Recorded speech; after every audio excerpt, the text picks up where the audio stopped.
Shalom Bapak Ibu Saudara yang dikasihi dalam Tuhan Kristus.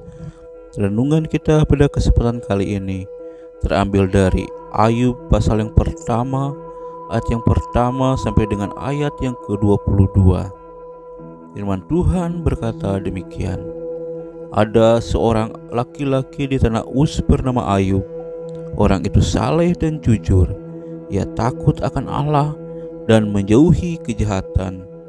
Kemudian ayat yang kelima, setiap kali apabila hari-hari pesta telah berlalu, Ayub memanggil mereka dan menguduskan mereka. Keesokan harinya pagi-pagi bangunlah Ayub, lalu mempersembahkan korban bakaran sebanyak jumlah mereka sekalian. Sebab pikirnya, mungkin anak-anakku sudah berbuat dosa dan telah mengutuki Allah di dalam hati. Demikianlah dilakukan Ayub senantiasa.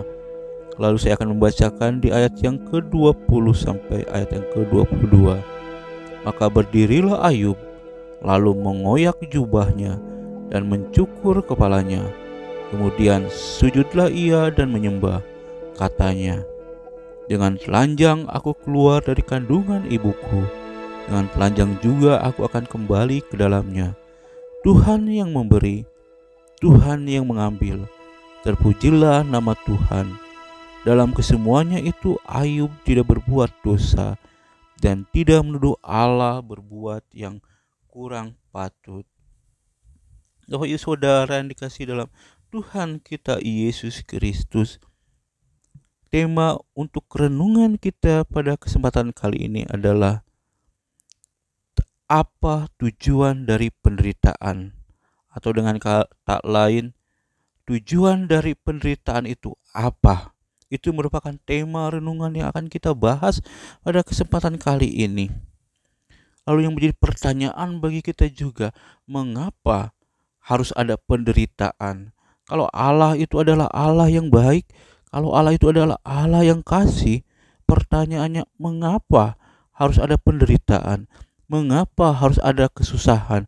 Mengapa harus ada kejahatan dan lain sebagainya? Padahal Allah itu kasih, Allah itu baik, dan Allah itu maha kuasa. Bapak Ibu Saudara yang dikasihi dalam Tuhan kita Yesus Kristus, di dalam ayat pasal yang pertama, ayat yang pertama sampai yang ke-22 ini mengajarkan kepada kita bahwa pengalaman dan sikap hidup seseorang tidaklah dapat menentukan kehidupan seseorang untuk terus baik-baik saja. Seperti yang Amsal katakan di dalam Amsal pasal yang ke-20 ayat yang ke-24 berkata, langkah orang ditentukan oleh Tuhan, tetapi bagaimanakah manusia dapat mengerti jalan hidupnya?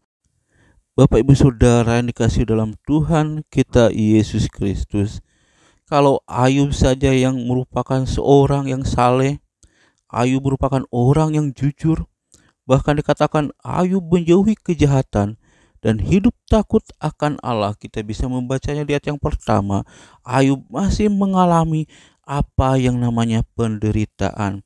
Bahkan kalau kita membaca secara keseluruhan pasal yang pertama ini, penderitaan yang dialami oleh Ayub itu suatu penderitaan yang sangat berat dan sangat sulit untuk dipahami oleh pikiran manusia.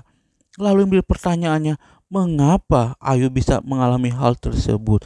Akan tetapi di dalam bagian firman Tuhan ini, Ayub tetap menunjukkan hidup yang saleh dengan tidak mempersalahkan entah itu keadaan atau orang lain atau mengutuki Allah seperti yang dikatakan di dalam ayat yang ke-20 sampai 22. Maka berdirilah Ayub, lalu mengoyak jubahnya dan mencukur kepalanya. Kemudian sujudlah ia dan menyembah. Katanya, dengan telanjang aku keluar dari kandungan ibuku, dengan telanjang juga aku akan kembali ke dalamnya. Tuhan yang memberi, Tuhan yang mengambil, terpujilah nama Tuhan. Dalam kesemuanya itu Ayub tidak berbuat dosa dan tidak menuduh Allah berbuat yang kurang patut. Di dalam bagian firman Tuhan ini dijelaskan tidak sedikit pun Ayub menyalahkan penderitaan yang sedang dialami kepada Allah atau dia menyalahkan keadaannya. Oleh karena itu Bapak Ibu Saudara, kisah mengenai Ayub menjadi salah satu teladan yang paling baik ketika seseorang sedang mengalami pencobaan atas kehidupan, seperti Ayub berhasil membuktikan bahwa kehilangan segala sesuatu tidak membuatnya meninggalkan Allah. Maka ini juga berlaku bagi kita saat ini. Dengan kemurnian hati Ayub dan kesalehannya, Ayub menunjukkan bukti bahwa ia memiliki iman dan pengharapan di dalam Tuhan yang dapat dilihat dari sikap hidupnya ketika ia menghadapi cobaan, sehingga pada akhirnya di dalam Ayub pasal yang ke-42 ayat yang ke-10 di situ dikatakan bahwa Tuhan Allah memulihkan keadaan Ayub, bahkan memberikan 2 kali lipat dari apa yang dimiliki oleh Ayub sebelumnya. Bagian firman Tuhan ini mengajarkan kepada kita bahwa Allah tetap berperan dalam kehidupan manusia. Dalam penderitaan sekalipun, sesungguhnya semuanya tetap ada dalam kontrol dan penyertaan Allah yang membawa pada tujuan Allah itu sendiri. Allah yang Maha Tahu dan sumber segala hikmat pastilah melakukan segala sesuatu dengan tujuan tertentu, termasuk penderitaan yang Allah izinkan terjadi dalam kehidupan umatnya.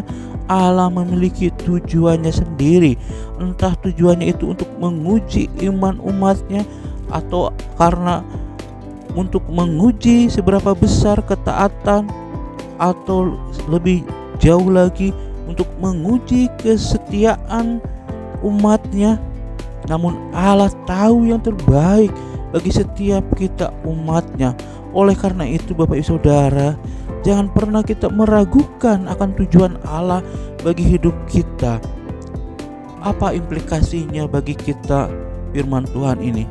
Implikasinya bagi kita adalah bahwa seperti Ayub, dia bisa membuktikan di dalam penderitaan yang dia alami, dia tetap tidak mempersalahkan Allah, dia tetap tidak mempersalahkan keadaan, tetapi dia menyadari dirinya dan dia memiliki iman dan pengharapan kepada Allah bahwa Allah yang akan memberikan pemulihan kepada dia.